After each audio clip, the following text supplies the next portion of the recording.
Um jovem casal vai tentar a vida numa nova cidade. Porém, quando decidem bater um ranguinho numa birosca de beira de estrada, os dois são surpreendidos quando o carro dá biloura, o que força eles a passarem a noite numa casa de temporada no meio do mato. Mas o que não podiam imaginar é que um trio de mascarados pelvelso tava à espreita, pronto pra atacar. Olá, estranhos e estranhas, eu sou Otávio H, este é o Super 8. E hoje? Já tentaram dar continuidade ao filme de 2008 e não deu muito certo. Agora, os detentores dos direitos da marca vieram com a proposta de lançar uma trilogia para desenvolver a história em torno dos mascarados que atacam pessoas desavisadas gratuitamente. Filmaram tudo junto e a ideia inicial seria lançar os 3 filmes no streaming com apenas alguns dias de diferença. Mas mudaram os planos e decidiram lançar nos cinemas mesmo, espaçados por uns 6 meses. E enquanto os capítulos 2 e 3 não chegam, vamos lá ver como se saiu o início dessa perengolenga. Já é? Então simbora. O problema desse filme é que os bandidos não se apresentaram antes de atacar. Depois de assistido, o filme passa a ser Os Conhecidos? Um vilão desse filme fez faculdade de medicina e virou herói da Marvel? Tudo isso e muito mais agora. Pelo que me parece, a franquia Os Estranhos nasceu inspirada no filme francês Eles. Verificando as correlações, ambos são terrores de invasão domiciliar, nos quais um casal é atazanado e atacado por bandidos misteriosos numa casa isolada e por aí vai. Porém, mesmo que os dois tenham essa trama base, mesmo que os lançamentos tenham sido separados por apenas uns 2 anos, o diretor roteirista de Os Estranhos, de 2008, passou um migué de que seu filme era inspirado em algo prévio sim, mas em eventos reais. Os assassinatos cometidos pela família Manson em 1969, os assassinatos da cabana Carey em 1981 e um incidente de sua própria infância no qual um estranho bateu em sua porta perguntando sobre alguém que não morava lá e depois foi embora. Mais tarde, seus pais descobririam que outras casas da vizinhança haviam sido invadidas naquela mesma noite. E o que temos aqui? Uma bela de uma jogada para evitar a correlação com o filme francês e que de bandeja ainda serve de marketing, né? Afinal, baseado em eventos reais, sempre chama atenção. Pois é, e não foi a única jogada sabida do homem. É que além das distinções nos detalhes entre as duas versões, há uma grande e decisiva diferença no que diz respeito aos agressores da parada. Enquanto o francês, eles mantêm os vilões nas sombras, às escondidas, com seus perfis completamente incógnitos, sem que a gente saiba sequer quantos são, panorama que a obra usa para atacar aquele nosso medo natural do desconhecido, a versão estadunidense Os Estranhos não chega a identificar os bandidos, mas dá um indicativo de seus perfis, sendo 2 mulheres ardilosas e um homem brucutu por trás de máscaras e comportamentos bem provocativos. E esse singelo aperitivo foi suficiente para completar a separação entre os 2 projetos, criar uma mitologia própria na versão estadunidense e, sobretudo, proporcionar ao filme um maior apelo comercial, de modo a, inclusive, possibilitar a criação de uma franquia. E de fato, enquanto Eles fez por volta de 6 milhões de dólares nas bilhetérias mundiais, o que para um filme francês produzido a troco de pinga tá até bacana, Os Estranhos fez 83 milhões internacionalmente. Por isso eu até estranhei que a versão estadunidense só viesse a ter uma sequência em 2018, que não deu muito certo e acabou parando por aí. Só que agora, ao chegar aos Estranhos capítulo 1, eu percebi uma coisa bem curiosa. Decidiram rebutar, mas recontando praticamente a mesma história de novo, mudando uma coisinha ou outra. A maior parte das mudancinhas não alteram o saldo final, tá praticamente trocando 6 por meia dúzia. Agora, tem uma outra parte das alterações que separam os 2 projetos, pois elas geralmente são para pior. Tipo a ambientação na cidade cheia de gente estranha e pouco receptiva. Parece que ali tá se construindo uma intriga, um panorama no qual os mocinhos vão ficar enrascados sem saber em quem podem confiar, mas acaba sendo só uma antipatia gratuita e enchimento de linguiça mesmo. O que até nem justifica a decisão deles em ficar naquela cidade, porque se tá todo mundo estranho daquele jeito, por que eu vou ficar por aqui e aceitar a ajuda desse povo? Mas assim, eu também não creio que as mudanças nesse filme levem ele para um caminho tão pior assim. Afinal de contas, o filme de 2008 já não era nenhuma obra-prima. O que acaba abonando ele é que, de certa forma, ele tinha uma aura mais autêntica. E nesse aqui, sendo uma imitação, tiveram a oportunidade de colher o que mais prestava naquele outro,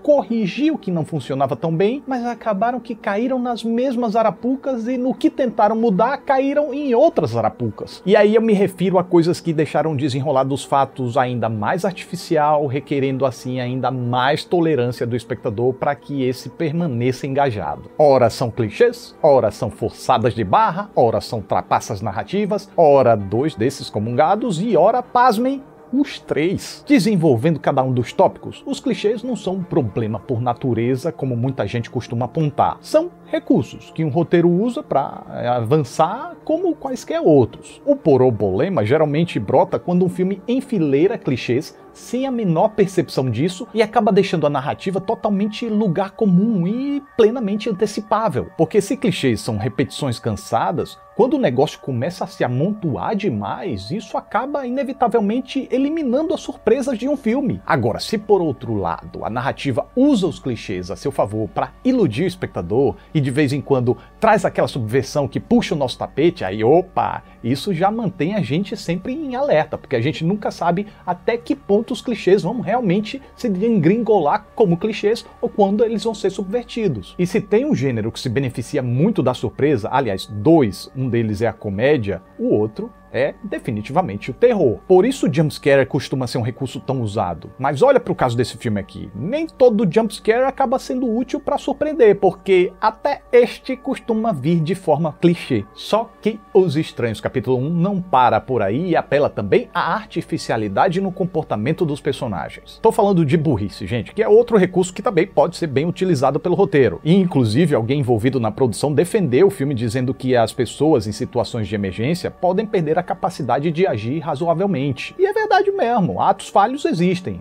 Mas tudo tem limite. Primeiro que a gente não gosta de ser representado em tela por gente burra, né? A gente quer que as pessoas tenham um mínimo de esperteza. Segundo que existe um limiar ali da verossimilhança. Quando começa a forçar a barra demais, aí a gente já começa a desconfiar, já começa a perder o investimento. E de fato aqui dá pra ver que o roteiro trata as atitudes burras com desonestidade, já que a capacidade que os protagonistas demonstram em certas atitudes, já em momentos de emergência, é simplesmente incompatível com a quantidade de estupidez que são forçados a fazer em outros casos semelhantes. É uma burrice seletiva que a gente vê aqui, sem nexo, que trai a lógica dos personagens e que mais irrita do que apavora, mais faz a gente ter uma reação física de revolta, que não é possível que isso esteja acontecendo, do que lamentar pelos infortúnios que o pessoal está passando. E para agravar a situação, de mãos dadas à forçação de barra do roteiro, a direção não se envergonha de ativamente trapacear na coreografia de cena também. Renny Harlin é um diretor finlandês que já está na indústria há bastante tempo e, embora nunca tenha sido um profissional super exaltado,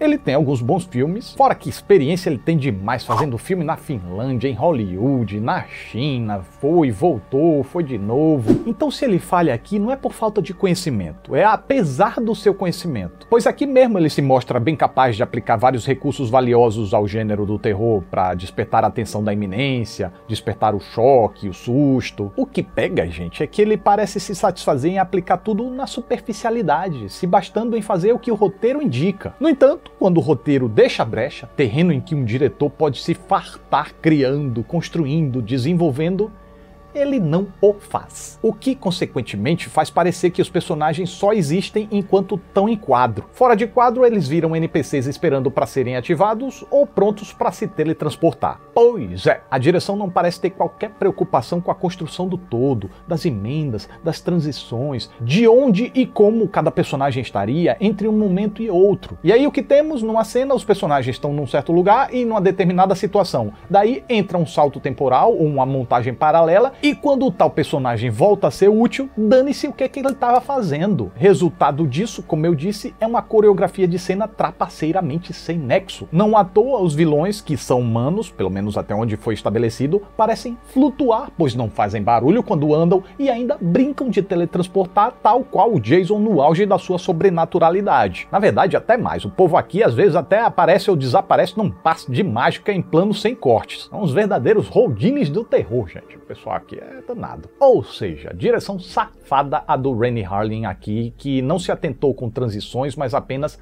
aonde precisava chegar. É a iminência? Vamos lá trabalhar na iminência. É o susto? Vamos trabalhar no susto. É o choque? Vamos trabalhar no choque. No que veio entre as coisas, ao que parece, o diretor ficou muito confuso ao gravar os 3 filmes ao mesmo tempo, sendo que no mesmo dia gravava trechos de cada um e ainda fora de ordem. O que explica, mas não justifica, porque o trabalho da direção não é só no set, gente. O diretor também precisa estudar os textos e conhecer suas entrelinhas mais do que qualquer um na produção. Não fosse assim, a trilogia do Senhor dos Anéis jamais seria o que foi, tendo sido produzida numa tacada só. E aí, para completar o que parece ter sido uma direção tanto faz, Renny Harlin conclui seu trampo replicando o filme de 2008, inclusive recriando algumas sequências de um jeitinho semelhante usando planos idênticos. Mas se quando inventa o filme não se sai melhor do que o de 2008, ao menos quando preserva algumas das boas ideias dele, acaba acertando por tabela, mesmo que, repito, raramente atinja ao mesmo nível de tensão ou envolvimento que também já não era o suprassumo do terror e do suspense lá também. Até porque não vamos deixar nossa memória nos trair. Boa parte dos problemas que eu apontei aqui também existiam lá, tá? A diferença é que essas questões estão lá num grau e em número uma barrinha abaixo desse aqui. O que faz o filme chegar no território do bom, correto, funcionou direitinho. Mas agora sim, gente, caso você tenha se agradado de alguma forma com o que viu aqui, eu de verdade entendo de onde vem esse sentimento. Eu mesmo senti que o ataque gratuito, injusto, o sadismo ora sonso, ora debochado, a implacabilidade dos vilões e as situações de ameaça às quais eles sujeitam os mocinhos são elementos capazes de fazer a gente se envolver de alguma forma. E para não ser totalmente carrasco com Renny Harlin, mesmo em meio a tanta coisa que parecia nos afastar e nos irritar com os protagonistas, ainda houve alguma habilidade ali para fazer a gente se aliar de alguma forma a eles. Pois, enquanto no filme de 2008 o casal estava em crise e encontra num perigo uma possibilidade de se reconciliar, os pombinhos aqui estão em perfeita harmonia, empolgados com a mudança, fazendo planos para o futuro, e ver eles tendo a paz frustrada e os objetivos pessoais em risco é de partir o coração. Mesmo sendo um artifício básico, é eficaz o suficiente para ativar um pouco da nossa empatia. Eu sou um coração mole, eu sou. Além disso, vou te falar que mesmo em meio às tapadices que a narrativa obriga os dois a fazer, a atriz Madeleine Petsch me pareceu ter calibre para segurar as pelejas. Já no caso de Froy Gutierrez, um cadinho menos, porque às vezes ele parecia meio perdido em cena e não tão apavorado como deveria estar, mas quer saber, passou como algo da personalidade do compadre. Na minha experiência, não comprometeu não, exceto as atitudes imbecis que o roteiro reservou pra ele, e pra ela também. Aí eu acho que passaram do ponto, passaram da lógica e passaram da coerência. Dito tudo isso, por que Caboges então, Os Estranhos capítulo 1 foi produzido? Se queriam repetir o original, não era melhor aproveitarem ele e dar sequência a partir de lá? Então, eu acho que comercialmente não era viável não. Os Estranhos de 2008 teve uma outra produção, tá sob o domínio de outras empresas, tem outras pessoas envolvidas, outro elenco. Creio eu que os realizadores acharam mais simples começar do zero de novo, enquanto aproveitaram para ganhar alguns tostões com um remake que praticamente xeroca o que já foi feito. Agora, só tem um porém que eu preciso acrescentar, que é: eu discordo com força de quem diz que esse filme aqui seria uma obra incompleta. Tolice total, gente, porque não é possível. Foi só ver o continua no final e o povo decidiu esquecer o significado de recorte. Sim, porque, repetindo pela 40ª vez, é a mesma história do filme de 2008. E ninguém reclamou que aquele filme era incompleto. Então esse remake merece esculacho? Beleza, mas vamos ser justos? Pois assim como na versão de 2008 tem a apresentação dos personagens, mudança de paradigma que dá início à problemática, a problemática tem um desenrolar que pode ser arrastado, forçado, trapaceiro, clichê, o que for, mas tem o desenrolar, e por fim, o que é estabelecido como problema aqui é resolvido aqui. Isso não quer dizer que o problema não possa se estender ou se ramificar em novos capítulos, em outras fases. Agora, definitivamente, o simples fato de ter uma continuação por vir não faz dessa obra incompleta. E essa é a minha reação enquanto assisti ao filme. Então é isso, mais um Super 8 tá chegando ao final. Fico muito grato pela atenção de vocês, muito obrigado. Eita! Onde? Ué? Cadê? Ué? Pra onde ele foi? Na verdade, de onde ele veio? Eu tava aqui o tempo todo, eu não vi ele vindo. E agora? Ele sumiu, não tem pra onde ele ir. Gente, que isso?